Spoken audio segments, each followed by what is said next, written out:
Hello guys, welcome to Edu Ankuran. मैं हूं आपका दोस्त अश्विनी कुमार और मैं आज की इस वीडियो में बन केवरा भाग 1 में जो संस्मरण है प्रफुल्लदा एक नजर, तो प्रफुल्लदा एक नजर का भावार्थ आपके सामने आज की इस वीडियो में रखने जा रहा हूं।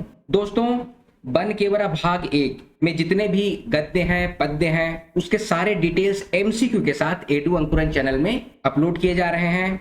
नागपुरी पेपर 2 में जो भी टॉपिक्स पढ़ने हैं जेएससी सीजीएल के अकॉर्डिंग, तो जेएससी सीजीएल के अकॉर्डिंग जो भी सिलेबस में है नागपुरी पेपर 2 का, वो पूरा का पूरा सिलेबस कवर किया जा रहा है। सिलेबस के साथ साथ आपको प्रैक्टिस सेट भी एडू अंकुरन चैनल के माध्यम से प्रोवाइड कराया जा रहा है। तो अगर आपने चैनल को सब्सक्राइब नहीं किया है तो सब्सक्राइब टू एडू अंकुरन।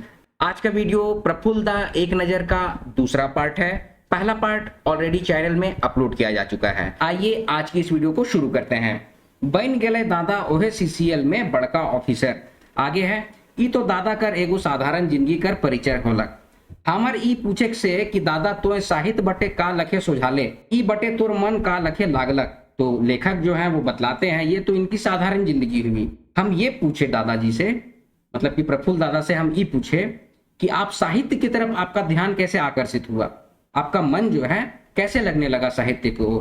तो दादा कहते हैं बाबू हम शुरुए से सरस्वती, चांद, हंस और कई गो पत्रिका पढ़त रही। पढ़ते पढ़ते हमार मन साहित्य दने लाग गेलक। दादा आगे कहलें शरद चंद्र प्रेमचंद्र मनक उपन्यास कहनी मन के पढ़ के हमरे मन साहित्य बटे झुकलक। अब यहाँ पर जो है दादा कह रहे हैं कि हम शुरू से ही सरस्वती, चांद, हंस और कई प्रकार का पत्रिका पढ़ते थे और पढ़ते पढ़ते हमारा मन जो है ना वो साहित्य की तरफ लगने लग गया। और फिर दादा आगे कहते हैं कि शरद चंद्र, प्रेमचंद्र ये सब का उपन्यास, कहानी सबको पढ़ के हमारा मन जो है ना साहित्य की तरफ झुकने लग गया। अब आगे है दादा कर साहित्यिक जिंदगी कर प्रेरणा रहे हिंदी कर महान व्यंग्यकार रचनाकार श्री राधा कृष्ण।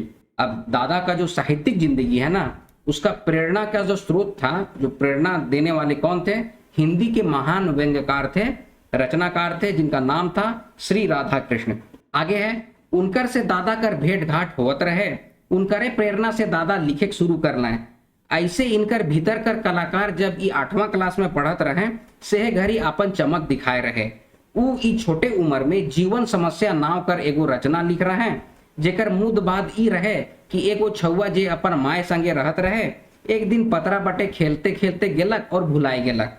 ढेर बछर पाचे जब ऊ घर घुरलक तो ओकर माए मोर जाए रहे। ऊ उम्र में लिखल ई रचना मार्मिक रहे, ओकर में माए कर कल्पना, छौआ कर विवेक कर सुपट वर्णन रहे। रचना हिंदी में रहे। नागपुरी में प्रफुल्लदा बादे लिखे शुरू कर लें। सन 1943 से 1948 ईस्वी कर बीच बहुत आत्म मंथन दादा कर लें। नतीजा ई होलक कि इनकर लिखे भूख जोर धरक लागलक। अब यहाँ पर जो है वो लेखक प्रफुल्लदा के बारे में बतला रहे हैं कि राधा कृष्ण के साथ इनका भेंट घाट होता था और उन्हीं से ये प्रेरणा लेके लिखना शुरू किए थे।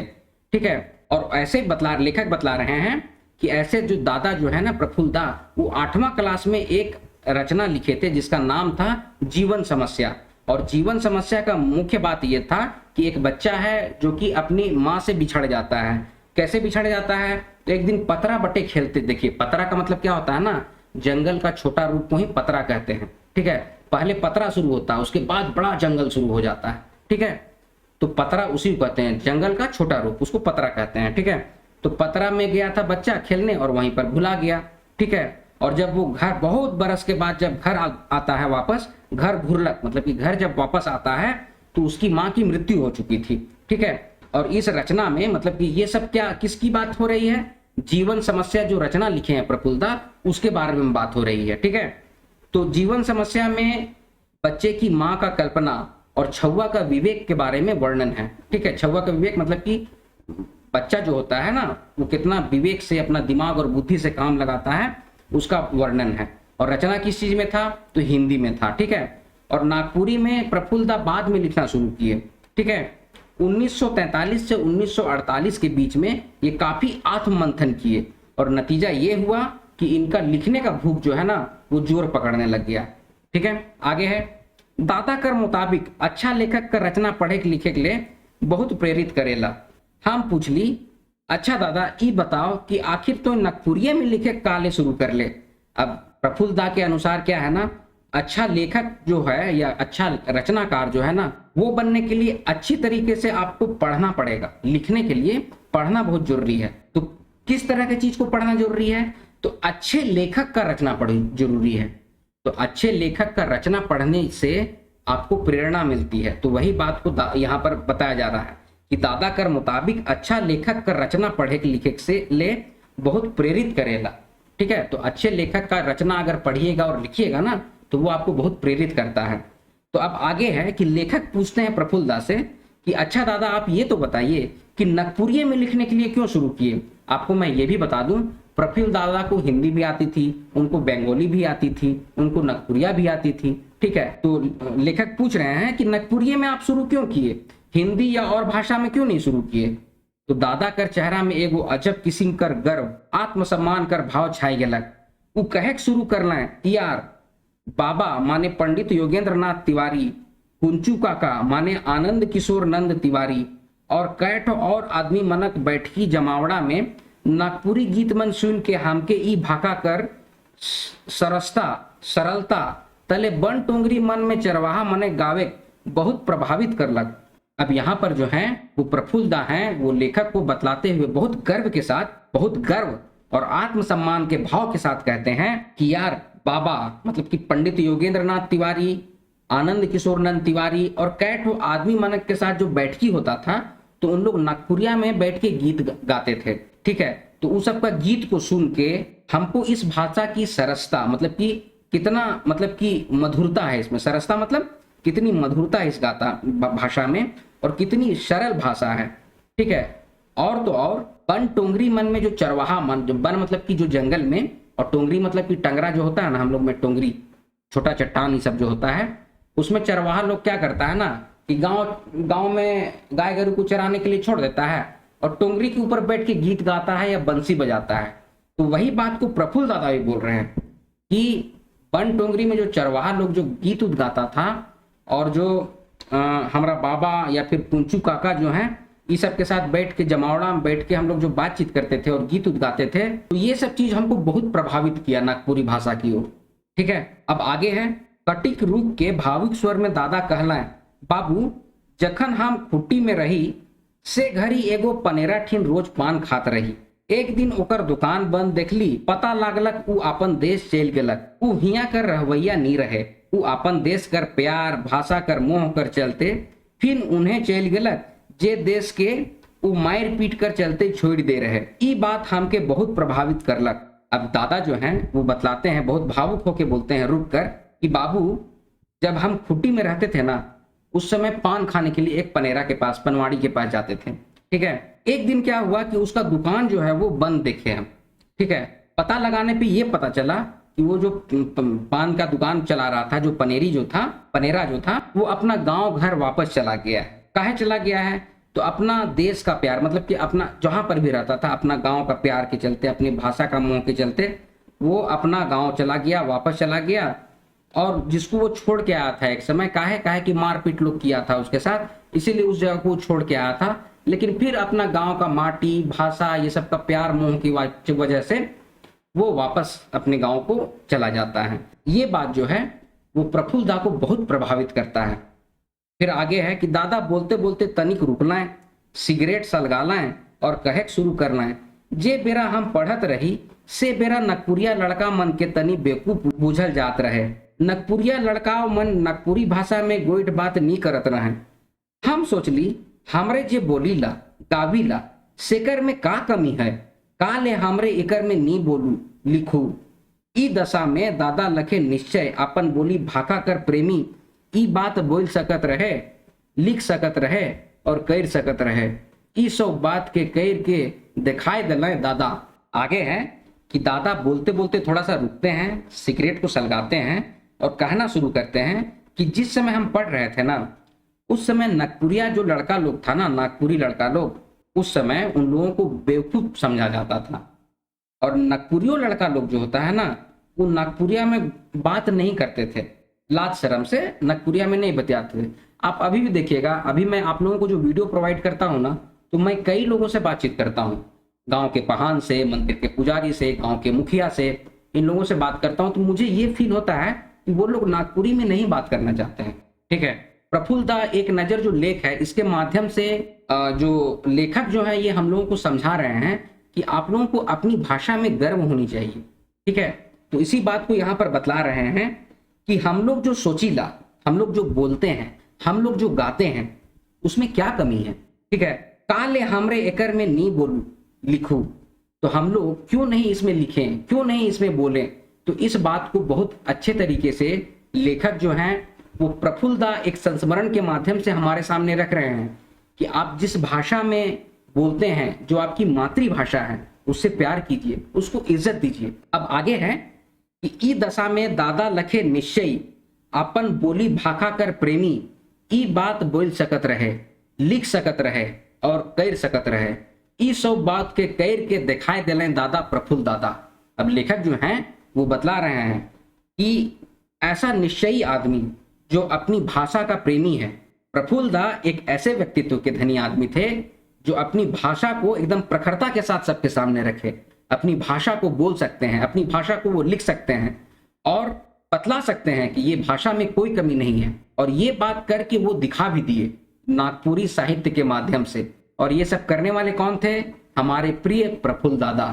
ठीक है, चलिए आगे है। उनकर से जब हम पूछली दादा तो ढेर सुंदर सुंदर कहानी कविता मन लिखिस, एखन तक अपन लिखल रचना में तो के कौन बेस लागेला। दादा हंसलें और कहलें अपन लिखे में हमके सब बेस लागेला, मुदा हमर जोर देल बाद उकटिक सोच के कहलें एक चकता रौद कहनी हमके सबसे बेस बुझाले।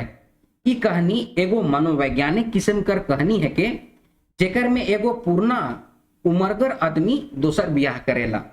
अब देखिए लेखक जो हैं वो प्रफुल्ल दा से पूछते हैं कि प्रफुल्ल दा आप तो बहुत सारा लेख और रचना लिखे हैं, अभी तक का आपका रचना में कौन सबसे अच्छा लगता है आपको?